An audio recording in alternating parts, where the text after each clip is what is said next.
Hello viewers, ಅಮ್ಮ ಅಡುಗೆ ಮನೆಗೆ ಸ್ವಾಗತ. ನಾನು ನಿಮ್ಮ ಮನೆ ಮಗಳು ಶಿಲ್ಪ. ನಾನು ಇವತ್ತು ಚಪಾತಿ ಜೊತೆ ತಿನ್ನೋಕ್ಕೆ ಬಿಸಿ ಬಿಸಿಯಾದ ಸೋಯಾ ಪಲ್ಯ ಹೆಂಗೆ ಮಾಡೋದು ಅಂತ ಹೇಳ್ಕೊಡ್ತೀನಿ. ಬನ್ನಿ ನೋಡೋಣ.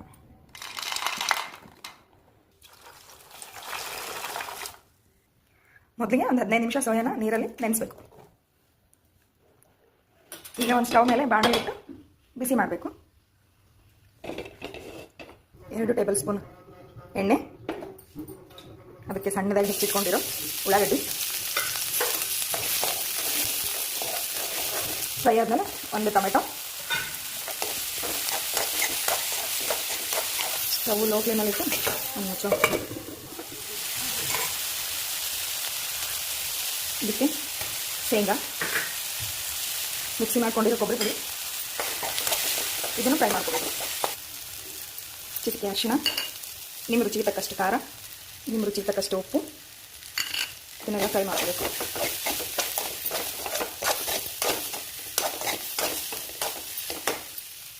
Spoon garam masala.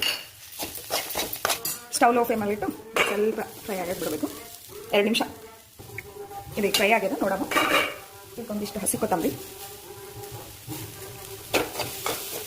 Stove off ಮಾಡ್ಕೊಂಡು ಇದನ್ನು ಸಣ್ಣಗೆ ಮಿಕ್ಸಿಗೆ ರುಬ್ಕೊಂಡ್ಬಿಡ್ಬೇಕು.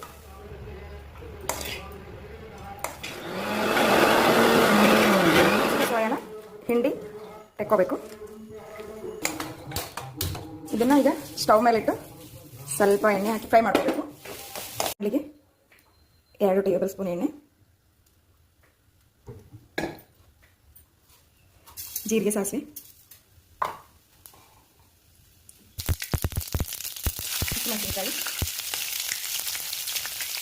ಕರಿಬೇವು, ಶುಂಠಿ, ಬೆಳ್ಳುಳ್ಳಿ,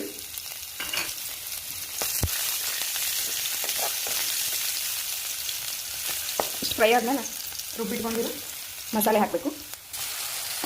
ಎಣ್ಣೆಗೆ ರುಬ್ಬಿಟ್ಕೊಂಡಿರೋ ಮಸಾಲೆ ಇದನ್ನು ಚೆನ್ನಾಗಿ ಹುರ್ಕೋಬೇಕು.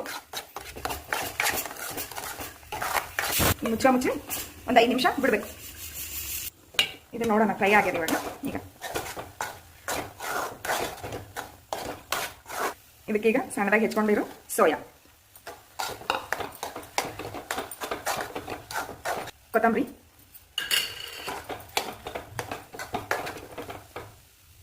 ಸ್ವಲ್ಪ ನೀರು ಹಾಕಿ ಕುದಿಯಕ್ಕೆ ಬಿಡಬೇಕು. ಒಂದು 5 ನಿಮಿಷ ಕುದ್ರೆ ಸೋಯಾ ಪಲ್ಯ ರೆಡಿ. ಈಗ ನೋಡೋಣ ಇದು ರೆಡಿ ಆಗಿದೇನು. ರೆಡಿ, ಬಿಸಿ ಬಿಸಿಯಾದ ಸೋಯಾ ಪಲ್ಯ ರೆಡಿ. ಹಲೋ ವ್ಯೂವರ್ಸ್, ಅಮ್ಮ ಅಡುಗೆ ಮನೆಗೆ ಸ್ವಾಗತ. ನಾನು ನಿಮ್ಮ ಮನೆ ಮಗಳು ಶಿಲ್ಪ. ನಾನು ಇವತ್ತು ಚಪಾತಿ ಜೊತೆ ತಿನ್ನೋಕ್ಕೆ ಬಿಸಿ ಬಿಸಿಯಾದ ಸೋಯಾ ಪಲ್ಯ ಹೆಂಗೆ ಮಾಡೋದು ಅಂತ ಹೇಳ್ಕೊಡ್ತೀನಿ. ಬನ್ನಿ ನೋಡೋಣ.